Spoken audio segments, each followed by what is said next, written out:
આજના વિડીયોમાં વાત કરવાના છે કે જો તમે યુટ્યુબ ચેનલ બનાવી હોય તો યુટ્યુબ ચેનલની અંદર શોર્ટ વિડીયો કેવી રીતે વાયરલ કરી શકાય, તેના માટે તમારે કયા કયા હેશટેગનો ઉપયોગ કરવાનો છે, કયું ટાઇટલનો ઉપયોગ કરવાનો છે, કેવી રીતે અપલોડ કરવાનો છે, કયા ટાઈમમાં અપલોડ કરવાનો છે, તેની માહિતી આ વિડીયોમાં મળશે. તો આ વિડીયોને અંત સુધી જોતા રહો.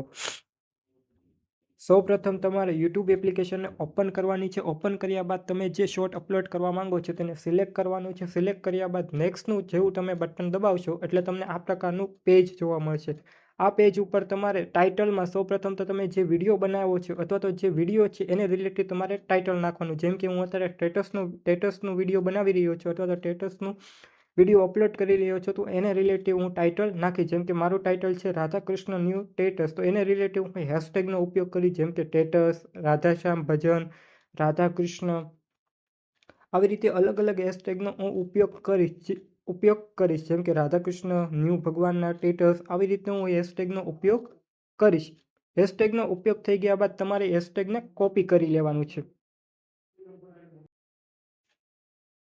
આવી રીતે તમારે બધા જ હેશટેગને કોપી કરી લેવાના છે. કોપી કર્યા બાદ તમારે નીચે જવાનું છે અને વિડીયોને અપલોડ કરી દેવાનો છે. પણ તમારે વિડીયોને અપલોડ કરવા પહેલાં એને પબ્લિક નથી કરવાનો, અનલિસ્ટમાં તમારે વિડીયો છે એ અપલોડ કરવાનો છે. અપલોડ કર્યા બાદ તમારે એક એપ્લિકેશન જેમિનીમાં જવાનું છે.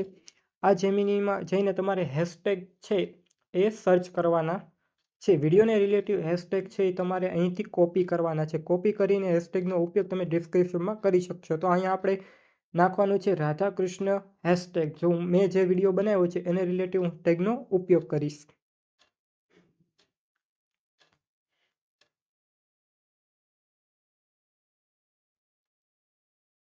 આવા અલગ અલગ હેશટેગ છે એ તમને જોવા મળશે. આ તમામે તમામ હેશટેગને તમારે કોપી કરી લેવાના છે અને કોપી કરીને તમારે વિડીયોના ડિસ્ક્રિપ્શનમાં નાખવાના છે.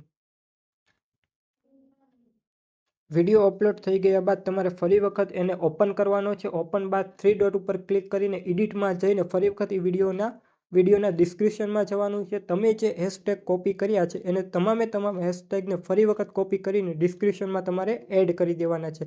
આ તમામે તમામ હેશટેગ તમે જોઈ રહ્યા છો એવી રીતે તમારે કોપી કરીને line to step by step હેશટેગને છે તમારે ડિસ્ક્રિપ્શનમાં નાખી દેવાના છે. આ હેશટેગની મદદથી તમારો વિડીયો અથવા તો શોર્ટ છે એ જલ્દીથી વાયરલ થશે.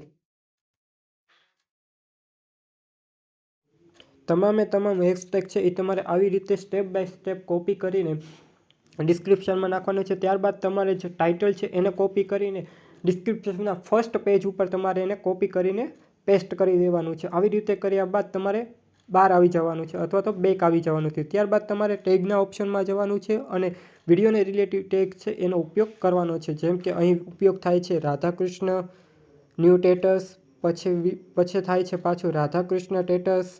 આવી રીતને તમે અલગ અલગ રીતે છે એ હેશટેગનો ઉપયોગ કરી શકો છો. તમારી રીતે તમે હેશટેગ છે એ બનાવી શકો છો અથવા તો જેમિનીની મદદથી તમે હેશટેગનો ઉપયોગ કરી શકો છો અથવા તો ચાટ જીટીપીમાં જઈને પણ તમે હેશટેગ છે એ કોપી કરીને વિડીયોના ડિસ્ક્રિપ્શનમાં અથવા તો ટેગમાં એનો ઉપયોગ કરી શકશો છો. જેનાથી તમારો વિડીયો વધુમાં વધુ વાયરલ થવાની સંભાવના રહે છે. આ માટે તમારે વિવિધ પ્રકારના હેશટેગનો ઉપયોગ અથવા તો થંબનેલનો પણ ઉપયોગ જરૂરી બને છે. આવી રીતે તમારે ટેગ છે એ કોપી કરીને અથવા તો પેસ્ટ કરીને તમારે વિડીયોના ટેગ્સમાં નાખી દેવાના છે. જેનાથી તમારો વિડીયો જલ્દીથી જલ્દી વાયરલ થશે.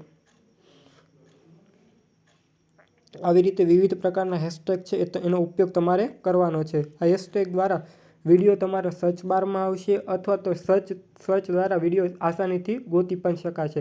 ત્યારબાદ તમારે વિડીયોને અનલિસ્ટમાંથી પબ્લિક કરી દેવાનો છે અને ત્યારબાદ વિડીયોને અપલોડ કરી દેવાનો છે. અપલોડ કર્યા બાદ તમારે 1 અવર સુધી યુટ્યુબને ઓપન કરવાની નથી. અપલોડ કર્યા બાદ તમારે ડાયરેક્ટ યુટ્યુબને ઓપન કરવાની નથી, પરંતુ 1 કલાક પછી જેવી તમે યુટ્યુબને ઓપન કરશો એટલે તમારો શોર્ટ છે એ વાયરલ થયેલો તમને જોવા મળશે. Thank you.